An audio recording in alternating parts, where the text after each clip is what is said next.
Hi friends. അപ്പോൾ ഇന്നത്തെ ഒരു വീഡിയോ എന്ന് പറയുന്നത് ഞങ്ങൾ ലക്ഷദ്വീപ് പോയിട്ടുള്ളൊരു വീഡിയോ ആണ്. കൊച്ചിയിൽ നിന്നാണ് നമ്മൾ ഷിപ്പ് കയറിയിട്ടുണ്ടായിരുന്നത്. ഏകദേശം 2 ദിവസത്തോളം എടുത്തു അവിടെ എത്താനായിട്ട്. അപ്പോൾ ഫസ്റ്റ് നമ്മൾ എത്തിയപ്പോൾ തന്നെ നമ്മൾ പിക്ക് ചെയ്യാനായിട്ട് വണ്ടി വന്നിട്ടുണ്ടായിരുന്നു. അപ്പോൾ നമ്മൾ നേരെ പോകുന്നത് ഞങ്ങളുടെ റൂമിലേക്കാണ്. അപ്പോൾ ഇത് റൂമിലേക്ക് പോകുമ്പോഴുള്ള കാഴ്ചകളൊക്കെയാണ്. റൂമിൽ പോകുന്നതിൻ്റെ മുന്നേ ഞങ്ങൾക്ക് ഫുഡ് കഴിക്കാനായിട്ട് ഞങ്ങൾ കയറിയിട്ടുണ്ടായിരുന്നു. അപ്പോൾ അവിടുന്ന് എടുത്തിട്ടുണ്ടായിരുന്ന ഒരു വീഡിയോ ആണിത്. നമ്മൾ ഇറങ്ങിയപ്പോൾ തന്നെ നമുക്ക് അവർ കുടിക്കാനായിട്ട് കരിക്ക് തന്നിട്ടുണ്ടായിരുന്നു.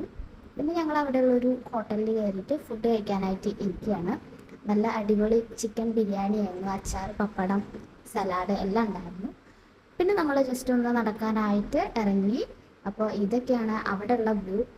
പിന്നെ ഞങ്ങൾ ഫ്രണ്ട്സ് ഇങ്ങനെ ചുമ്മാ വർത്താനൊക്കെ പറഞ്ഞ് ഇങ്ങനെ നടന്നുകൊണ്ടിരുന്നു, വ്യൂസൊക്കെ കണ്ടിട്ട്. ഇതൊക്കെയാണ് അവിടുത്തെ കാഴ്ചകൾ. ഞാൻ ഫസ്റ്റ് ടൈമാണ് ലക്ഷദ്വീപ് പോകുന്നത്. അടിപൊളി സ്ഥലമാണ്. നമ്മൾ ലൈഫിൽ ഒരു വട്ടമെങ്കിലും എക്സ്പീരിയൻസ് ചെയ്യേണ്ടതാണ്.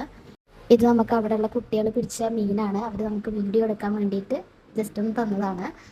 ഇവിടെ നമുക്ക് കൂടുതലായിട്ട് കാണാൻ പറ്റുന്നത് തെങ്ങാണ് കേട്ടോ. അതുകൊണ്ട് തന്നെ ഇവിടെ ഒരുപാട് തെങ്ങുകളുണ്ട്. വേറെ മരങ്ങളോ കാര്യങ്ങളോ ഒന്നും തന്നെ ഇവിടെ ഇല്ല. ഞങ്ങൾ നിൽക്കുന്ന വീടിൻ്റെ തൊട്ട് ഫ്രണ്ടത്തെ വ്യൂ ആണിത്. പിന്നെ ഞങ്ങൾക്ക് അവിടുന്ന് കുറച്ച് കക്ക പോലെയുള്ള സംഭവങ്ങളൊക്കെ കിട്ടിയിട്ടുണ്ടായിരുന്നു. നല്ല ഭംഗിയുണ്ടായിരുന്നു അതൊക്കെ കാണാനായിട്ട്. പിന്നെ ഞങ്ങൾ ജസ്റ്റ് ഇങ്ങനെ നടക്കാനായിട്ട് ഇറങ്ങി. അപ്പോൾ ഇത് ഡേ 1ത്തെ വ്ളോഗാണ്. ഇനി ഡേ 2ത്തെ വ്ളോഗായിട്ട് അടുത്ത വീഡിയോയിൽ വരാം. ടാറ്റാ.